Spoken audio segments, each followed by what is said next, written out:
Итак, всем доброй ночи. Очень надеюсь, что дождливая погода не помешает нам с вами провести этот ритуал, точнее, этот замечательный обряд и немного предыстории. Сейчас я включу еще один свет. Вам, конечно, лучше такие ритуалы и обряды проводить в темноте, без электрического света, но поскольку я вас учу, как это сделать, я могу включить, чтобы вам было видно. Одну секунду.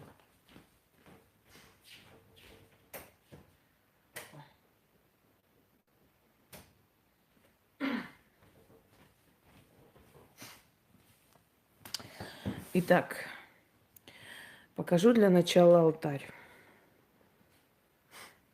Камни, как символ силы земли. Кинжал, как готовность к войне.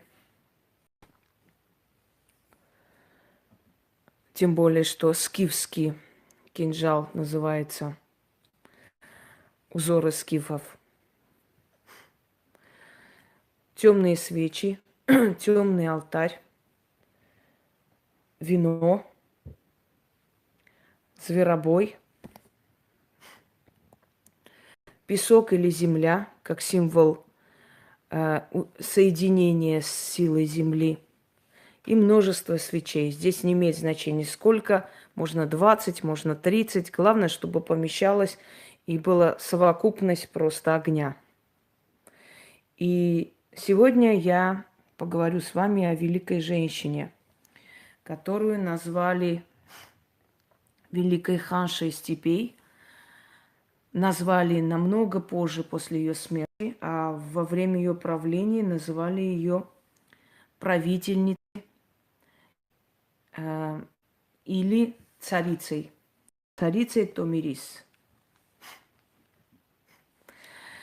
Недавно Казахфильм, насколько я помню, снял замечательную картину. Картина очень хорошо снята, очень гениально, правда. И игра актеров, и работа режиссера, и вообще постановка, костюмы. Замечательный фильм, вообще мировой, но очень далекий от истины. Почему? Потому что царица Томирис почему-то называется тюркская ханша или великая царица тюрков и борьба тюрков за свободу. Давайте расставим все точки над «и».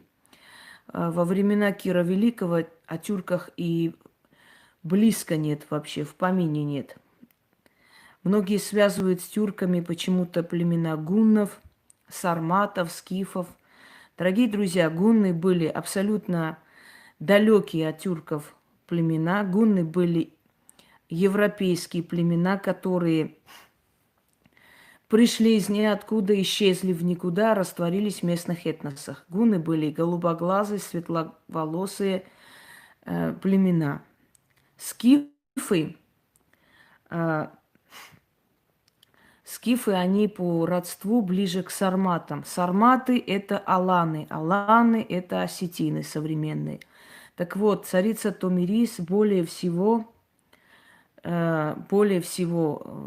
как бы, по большей вероятности была осетинка, но не тюрчанка. Да, раскосые глаза, скуластое лицо, но у ираноязычных племен тоже такое встречается. Дальше. Великая Сарматия или Великая Скифия, так называли римляне Аланию. Аланию, которая пролегала до Поволжья и до Закавказья, до границы Армении, до реки Аракс и Кура. Так вот, Великая Сарматия или Скифия – это есть Алания.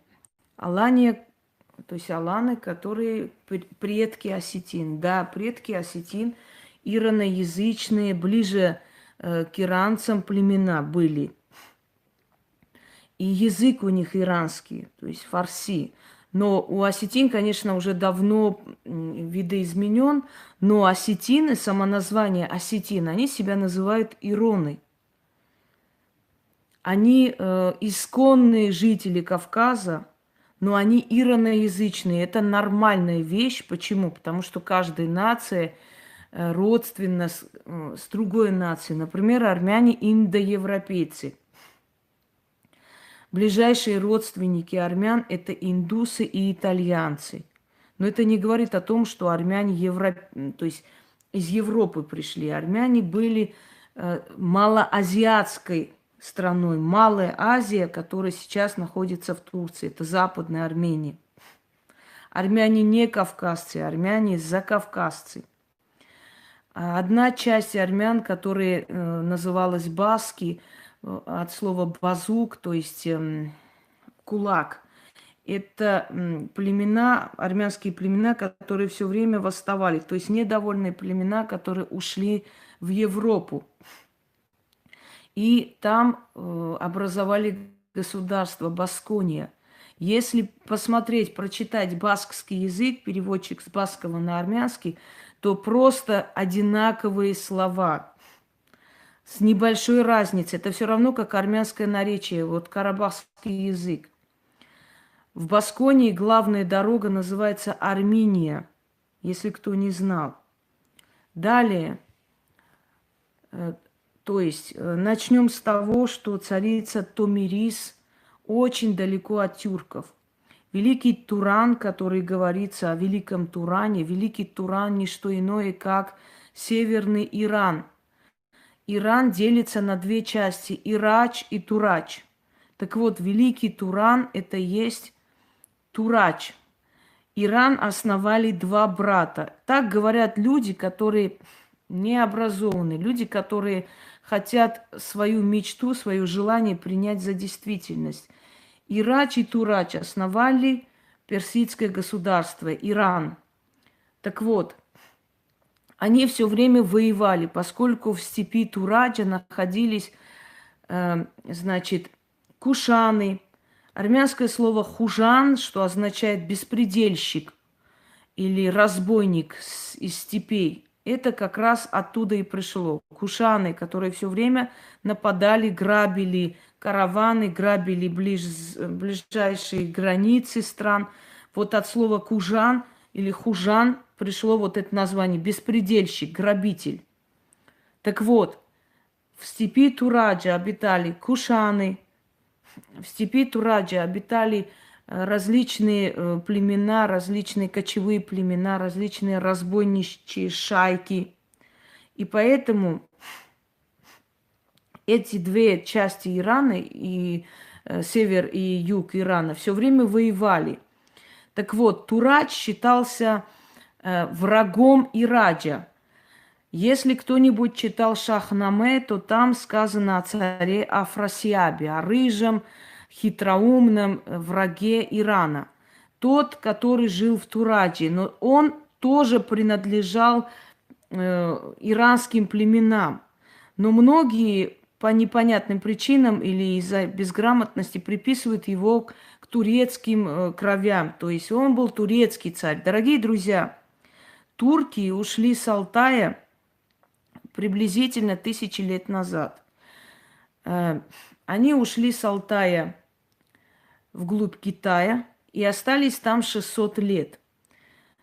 Стали монголоидной расой. Потом они еще не назывались турки, они назывались алтайские племена. Такие, может, и алтайские не назывались. Просто племена ушли с Алтая. После остались 6 веков под Китаем, поменялись полностью и разделились надвое. Мангалы, или те, которые идут, те, которые ходят. Вообще мангал на языке индоевропейском означает ходячие, те, которые ходят. И тюркюлы, далеко уходящие. Они разделились надвое. Мангалы или мангалы остались в глуби Китая, там, где сейчас Уйгуристан, уйгуры. Тюркюли ушли на степи Ирана. Ушли они туда и начали потихоньку завоевывать эти земли. Поскольку их гнобили, их гнали, местные племена их не принимали, им пришлось в конце концов приблизиться к границам Византии. И в итоге завоевать с помощью значит, султана Мехмеда Завоевателя, Мехмеда Фатыха. Завоевали Константинополь, подкупив местную знать и так далее. И обосновались на землях Византии. Потом начали завоевывать рядом соседей Киликия и прочие маленькие и большие царства армянские. Подчинили себе. И долгое время оно находилось под Османской империей. После, когда уже эти маленькие народы захотели независимости, в 15 году их уничтожили, можно сказать, и окончательно эти земли отошли к османам, к туркам. И пришедшие к власти младотурки утвердились на этих землях. Младотурков начал уничтожать их из их голов, из их черепов, сооружал огромные пирамиды, Мустафа Кемаль по имени Ататюрк. Так вот, вот история османов, вот история тюркюлов. Но до того, как они пришли, до того, как назвались турками, их называли по-другому селджуки, кочевые или уходящие. Вот от сельджуков, великий хан сельджуков Ортугрул основал династию османов, Али Осман. Ортугрул и его сын Осман основали эту династию, но династия носит имя именно сына его, Османа. Некоторые очень разумные режиссеры, снимая про Мехмеда Фатыха, завоевателя, почему-то и приписывают его к мусульманам. То есть он там молится, делает намаз и прочее. Дорогие друзья, Мехмед Фатых не был мусульманином. Он был язычником и поклонялся Тенгри. Его сын Баязет хан принял ислам. При Баязет-хане только турки приняли ислам. Приняли ислам для того, чтобы иметь союзника в лице арабов против персов. Но арабы, после чего их бросили, более того, арабы долгие века пытались завоевать Османскую империю и ослабить. То есть принятие одной и той же веры с арабами никак не спасло. Теперь, что я хочу вам сказать? Я хочу вам сказать, что вот эти режиссерские сенсации, эти, скажем так, не очень правильные, да, неточности в истории, они приводят к заблуждениям, к большим заблуждениям.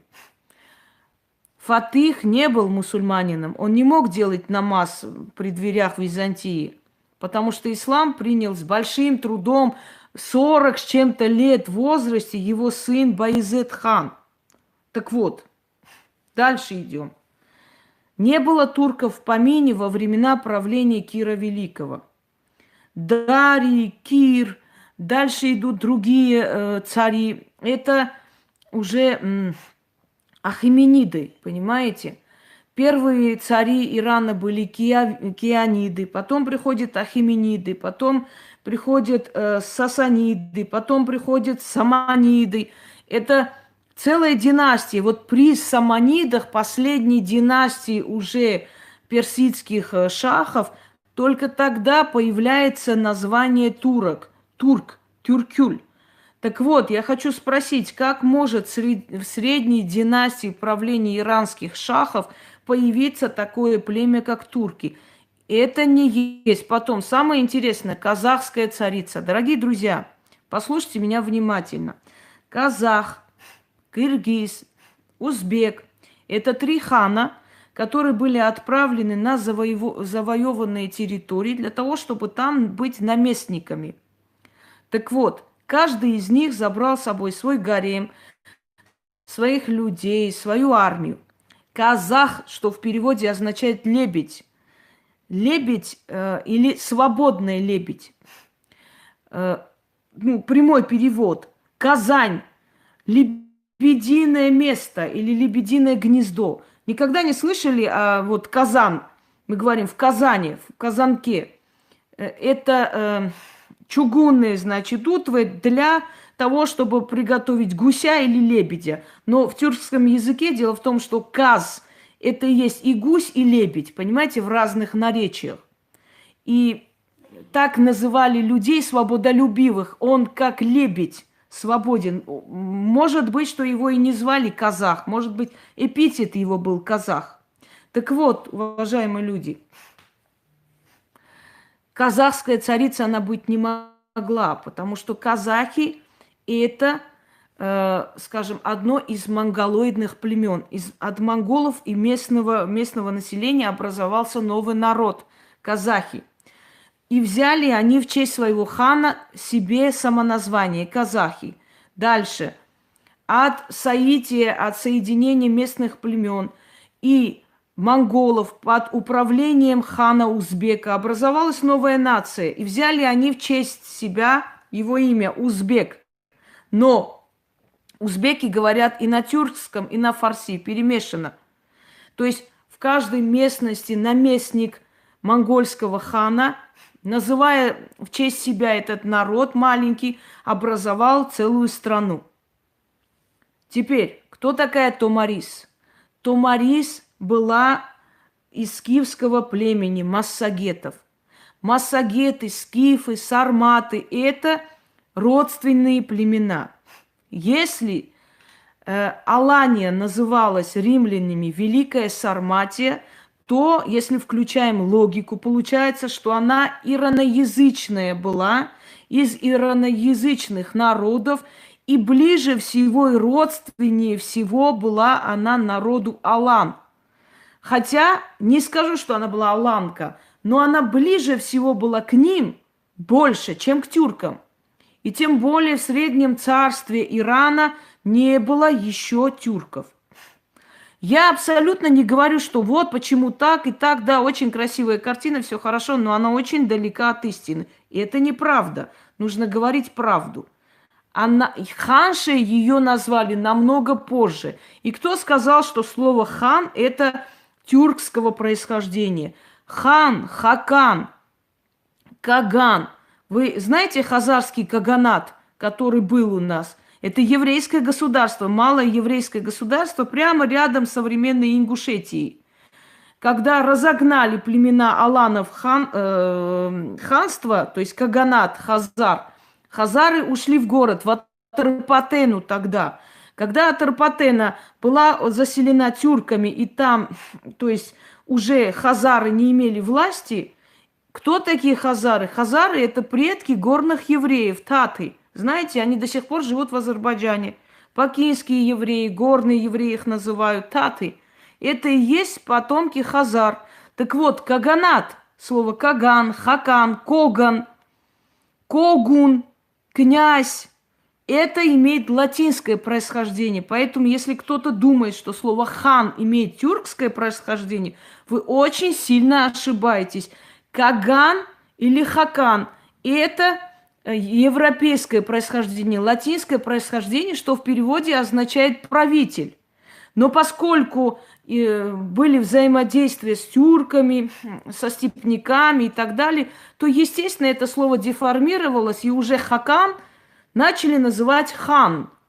Через некоторое время уже восточные правители начали величать себя ханами, то есть правителями, понимаете? Единоличные правители, деспоты. Вот. Еще одно заблуждение, что если Томарис называли ханшей, значит, она была тюркского происхождения. Совершенно не так. Точно так же, как и слово хан не тюркского происхождения, а происхождения европейского, латинского, что означает хакан или коган, правитель. Понимаете? Точно так же Томарис не имеет происхождения абсолютно тюркского. Тогда еще тюрков не было ни на Кавказе, ни в Малой Азии, ни в Персии. Туран или Великий Туран – это есть Северный Иран, Турач, который все время противоборствовал, все время уходил из власти, персидских шахов, из-за чего персидские шахи все время наказывали местные племена за непослушание. Идем дальше. Что такое Томирис означает? Томирис – это греческий вариант ее имени. На самом деле ее имя было Тахмирих, что в переводе с персидского означает «храброе». Из того же происхождения имя Тахмина. И у многих женщин персидского происхождения, фарси или вот даже таджикского происхождения вы услышите имя Тахмина, что означает храбрые. Храбрые или бесстрашные. Так вот, из племени массагетов Тахмина или Томирис или Тахмирих храбрые. Единственная женщина, которая стала правителем этих племен, не просто стала правителем, она победила одного из самых величайших и кровожадных правителей Востока, Кира Великого. Победила его, обезглавила его. Давайте начнем сначала. Как получилось? Все время подвергались гонениям массагеты. Все время подвергались притеснениям массагеты. И дочь вождя массагетов, который неизвестно, некоторые говорят, что его звали Спаргапис, и в честь своего погибшего отца Томирис назвала сына Спаргапис. Вот после, значит,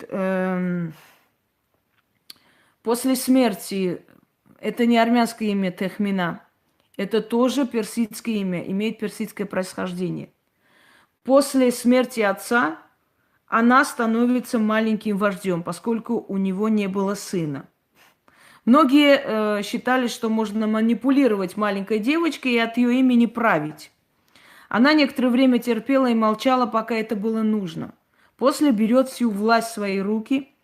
После того, как рождается сын, и сына она объявляет наследником после себя, Кир Великий, поняв и узнав о том, что массагеты поднимают голову, что у них начинается такие, то есть желание создать отдельную страну в степи, Кир собирает войско и нападает на племя массагетов, ну, то есть на скифов. И берет в плен сына Томирис. Некоторые говорят, что Кир приказал казнить его и голову отправить матери. Некоторые говорят, что Кир пытался освободить его, но он вытащил нож и убил себя, потому что посчитал, что плен для него есть позор. Но как бы там ни было, как говорит Геродот, Кир перешел Аракс и пленил сына великой царицы Томирис. Томирис, говорит, отправляет гонца с призывом, с приказанием почти Киру Великому. И говорит: алчущий крови Кир, отдай мне моего сына и уходи из этой страны безнаказанно. И если ты это не сделаешь, то клянусь тебе солнцем, владыкой массагетов, я напою тебя кровью, хотя ты и не насытен, говорит Томирис. Кир посмеялся и сказал: передайте этой женщине-вождю, что я готов, что я принимаю ее вызов. После того, как сын ее был убит или сам покончил с собой, история умалчивает различные варианты, вышла из себя и во всем, скажем, во всей своей злобе и ненависти и боли материнской, Томирис объявляет Киру войну. И говорит своему народу: что мы будем делать? Что делать нам остается, когда на нас нападает сам Кир? Мы соединимся всей степью и покажем ему, как должны жить свободные народы. И пусть поколение помнит эту битву. Геродот описывает страшную битву и говорит о том, что более страшной кровавой битвы еще не было в те времена. Кира захватили в плен. По разной версии много, говорят, что он был убит после обезглавления. Некоторые говорят, что его обезглавили и принесли голову. Но факт в том, что голову действительно принесли ей.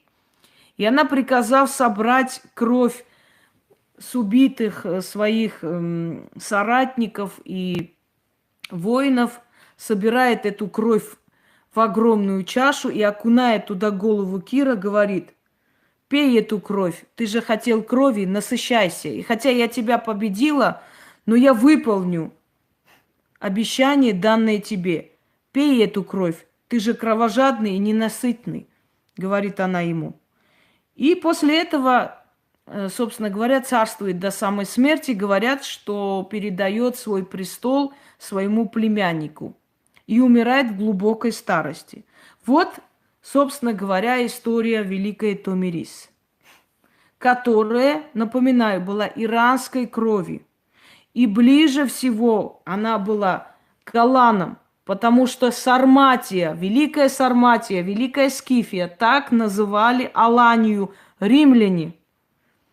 А значит, это были аланские племена, ираноязычные племена, и это нормально. Их называют ираноязычные племена. Однако хочу вам сказать, что кроме того, что свидетельствуют историки того времени, современники, ее источники, и вообще история о том, что она была ираноязычная женщина, кроме всего прочего, есть очень много различных обрядов и различных обращений к богам того времени. Я очень давно, изучая историю царицы Томирис, столкнулась с неким источником, который как бы передалось от Геродота, но неизвестно, так ли это. Но, однако знатоки и современники того времени говорят, что скифы обращались к некому богу войны, просили выпустить своих девов или своих демонов, чтобы они сражались вместе рядом, лицом к лицу с врагом, рядом с ними. И что перед тем, как идти на войну, совершали некий обряд. И что сама Томарис совершала похожий обряд. Текст был неполный, текст был с различными, ну, скажем так, по частям различные слова, выражения и прочее. Дорогие друзья, но со знатоком фарси я разработала этот текст и, скажем так, дополнила и создала ритуал, победоносный обряд царицы Томарис. И я уверена более чем, если вы доверяете моим знаниям, чутью и вообще моему видению, я более чем уверена, что именно такой обряд или похожий совершала она перед походом на величайшего правителя и на самого непобедимого правителя того времени Кира Великого. Теперь хочу этот восстановленный, воссозданный обряд подарить вам. Этот обряд на фарси. Но фарси имеет несколько наречий различных. Очень может быть, что он более похож на северный язык фарси, североиранские племена. Да, про Томарис есть фильм, но там неправильно сказано. Она не была тюркской царицей, она была иранской. Ну, об этом мы уже говорили целый час, дальше продолжать не будем. Теперь, сейчас возьму тетрадь, точнее, книгу теней, господи, тетрадь у меня там для заметок. Секунду. И начнем. Дорогие друзья, что вам нужно для этого подготовить? Трава зверобой, потому что чаще всего в степях собирали зверобой для того, чтобы сжечь в храмах или сжечь на Атрушанах, то есть жертвенниках огня древним богам. Следующий момент. Вино. Желательно полусладкое вино, красное. Можно в маленькой там емкости, ну вот это вот такая емкость красивая, я ее использую. Далее, земля или песок. Здесь особо не имеет значения, сколько чего, потому что в любом случае вам нужно будет, чтобы свечи догорели до половины, дальше вы их должны вытащить. Кинжал или нож. Но не такой нож, которым вы готовите, потому что этот нож должен быть только для этого ритуала, только для подобных ритуалов. Поэтому купите кинжал или нож с деревянной рукояткой желательно или с рукояткой из кости. Значит, Так, я скажу, вперед не пробегаем, вперед батьки не летим. Дайте мне сказать, я скажу, в каких местах и когда применять этот обряд. Не надо мне подсказывать, я без вас знаю.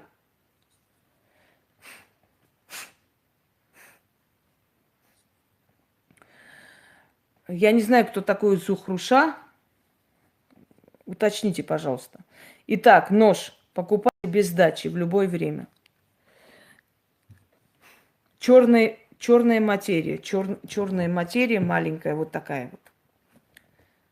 Итак, нужно для начала сжечь зверобой и дать дыму подняться на небеса. После вино выливайте туда, то есть даете подношение огню. Зажигаете эти свечи и произносите это, сейчас скажу вам, 10 раз. Потому что здесь должна быть круглая цифра, то есть цифра четная. После этого ждете, пока догорят до половины пальцами. Нужно потушить эти свечи, вытащить. И вместе с этим клинком или ножик у вас будет что? Завернуть черную ткань и спрятать. Чтобы у вас была победа в деле.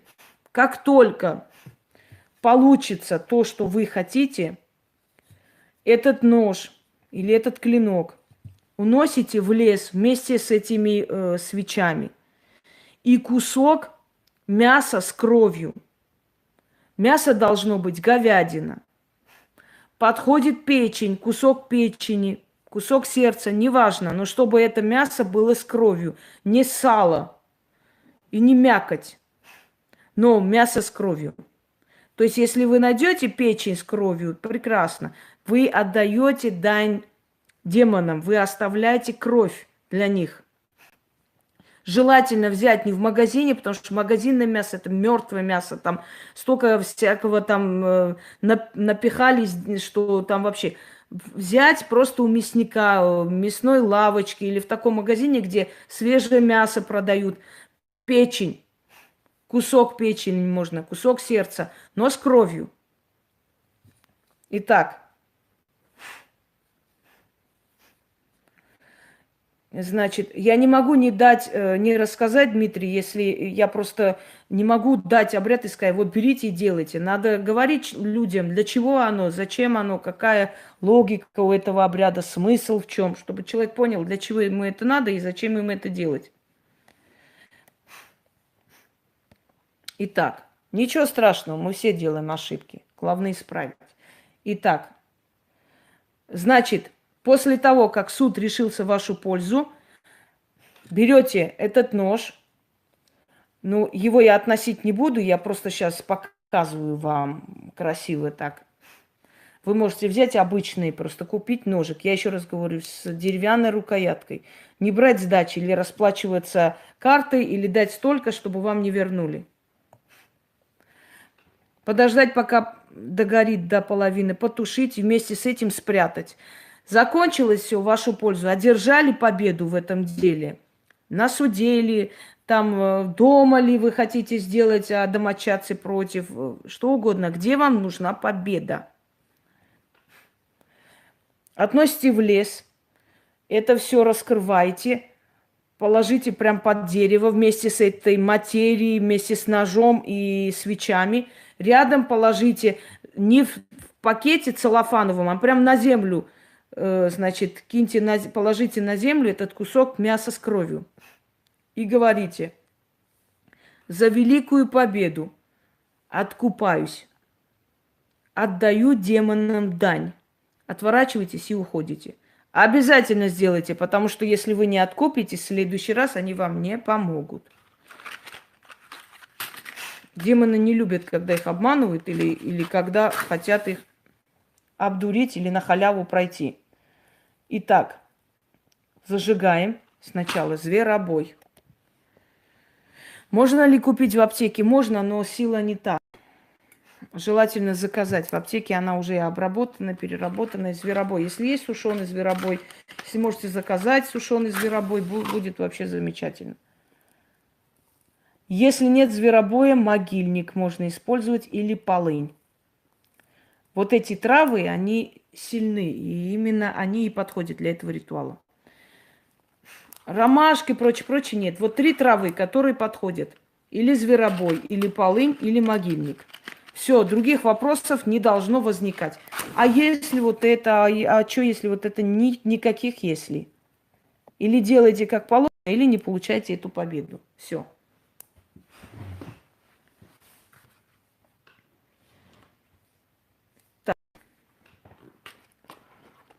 Зажжем, чтобы было как положено.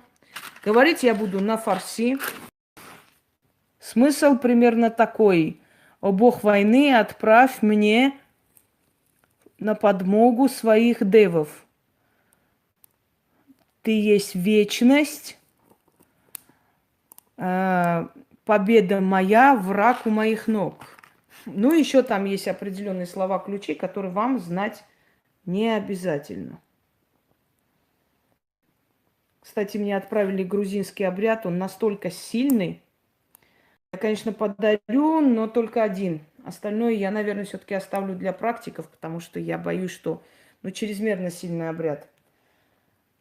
Подойдет ли вам, большой вопрос. Ну, тот, который не хочу дарить. Итак, вот наливаем вино.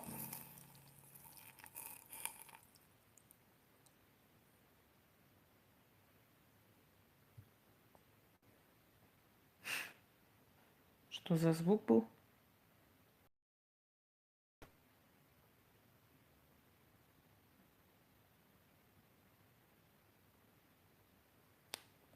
Какой-то был звук, ну да ладно.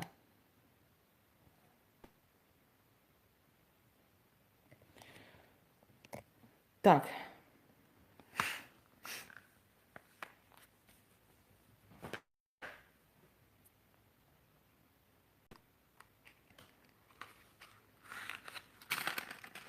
Конечно, берите, пожалуйста, без проблем.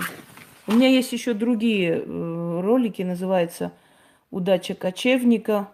И там тоже рассказано про Туран и прочее, прочее. Без проблем берите. Если вам нужно, я могу вам голосовой отправить. Если хотите, напишите, я вам спокойно продиктую голосовой, что такое Иран, что такое Туран и так далее. И вы можете использовать для ролика своего, если вам хочется. Никаких проблем. Так.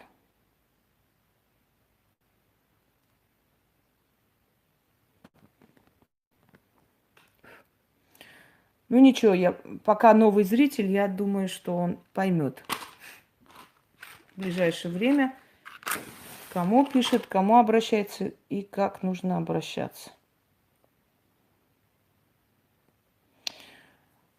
Уважаемый Нейля, вы знаете, что здесь на самом деле русскоязычная публика, и поэтому ваши обращения не все понимают. Вы же будьте добры, или по-русски пишите, или ничего не пишите, потому что меня уже начинает раздражать. Я не понимаю, о чем речь, и постоянно это читаю.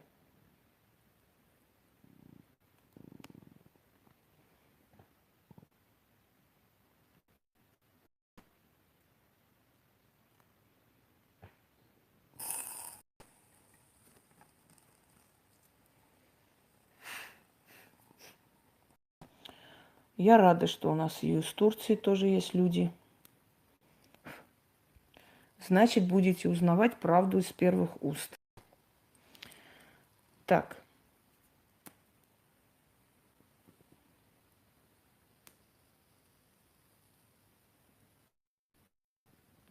Зажигаем дальше.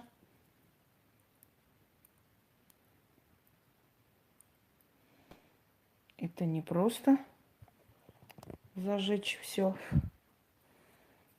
но мы должны все зажечь. Только после этого начнем ритуал. Угу.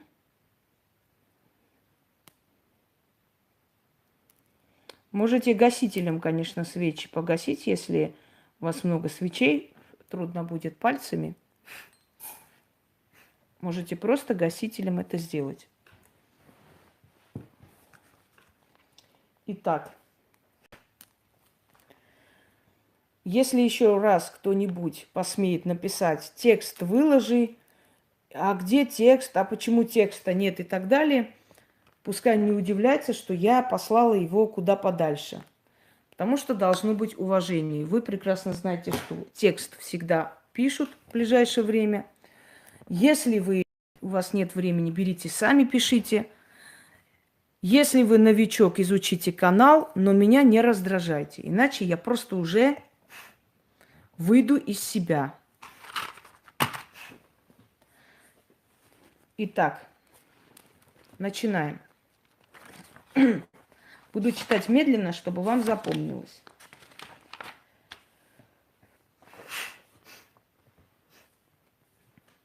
О худой чанг, бамандех, фала, бардушман, бардоштан девхо, бигзор онхо, чанг кунанд, бароиман, шумо хамешахам, шумо хамешахам, шумо хамешахам, сарфа, артиши девхоро,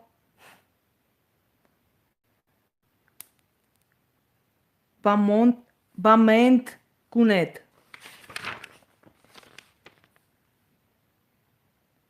Пирузиман, душман зерипой.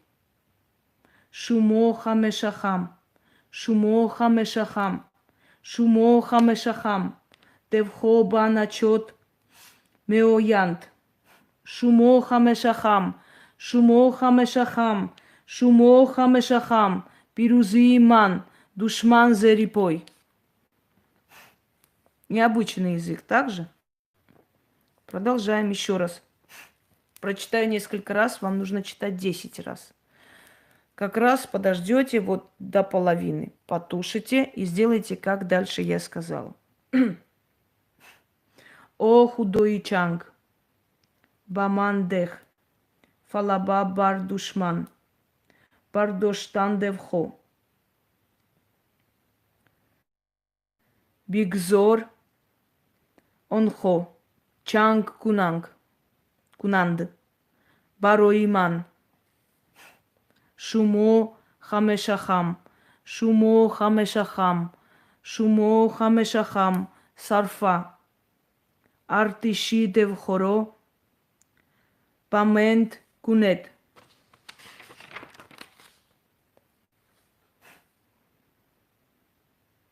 Пирузиман, душман зерипой. Шумо хамешахам, шумо хамешахам, шумо хамешахам. Девхо баначот меоянт. Шумо хамешахам, шумо хамешахам, шумо хамешахам. Пирузиман, душман зерипой. Читаю еще раз. О худой чанг, бамандех, фалаба бар душман, бардоштан девхо, бигзор онхо, чанг кунанд, бароиман, шумо хамешахам, шумо хамешахам, шумо хамешахам, сарфа.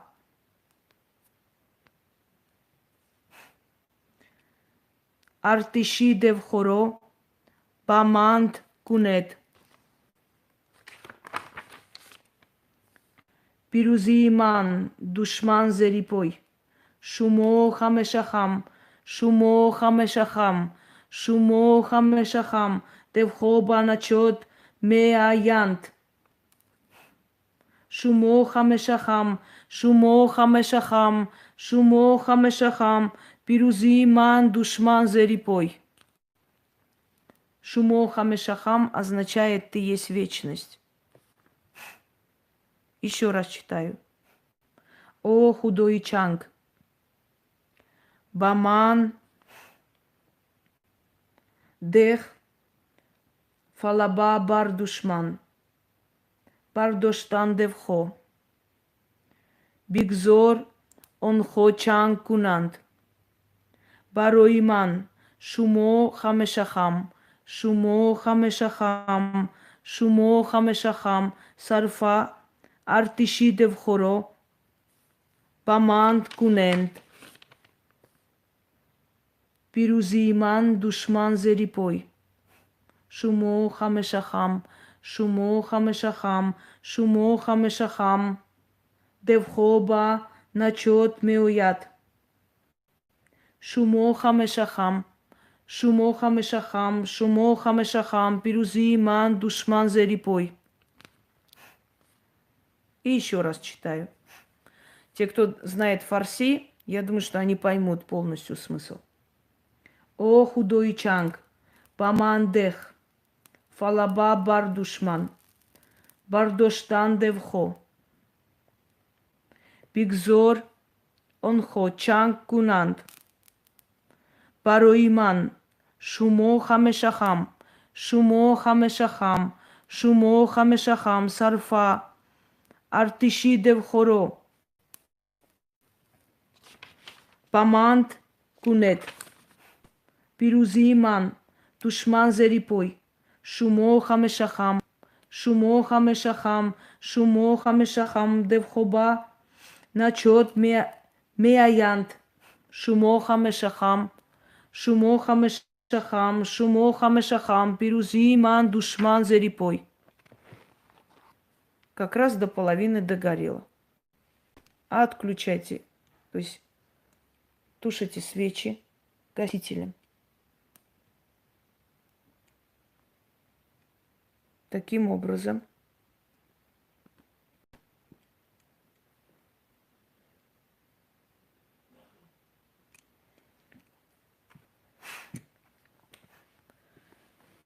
и в итоге делайте то, что я вам сказала. Дальше еще раз, 100 раз говорить, я думаю, не буду. Кому нужно, переслушайте полностью эфир. И вступительная часть очень важна. Те, которые вступительную часть не хотят, пускай идут, вот эти все, там, любит ли меня, там, Бигназар, думает ли обо мне, там, Байбангур, вот пускай идут на свой уровень, находят вот этих всех этих магуек, там и сидят.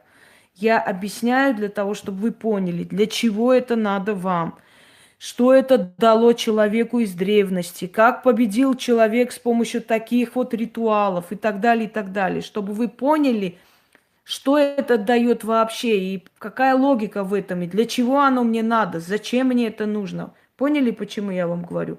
Вот для этого. Ну, для того, чтобы человек понял, зачем, почему и для чего ему это надо, он должен слышать предисловие, рассказ, когда это применялось, как это отразилось и что случилось. И не забывайте, что или с помощью такого ритуала, или приблизительного ритуала, потому что это и есть, можно в парк, потому что это и есть первоисточник, потому что такое делали, и, скорее всего, она сделала это, поэтому и называют ее обряд Томирис.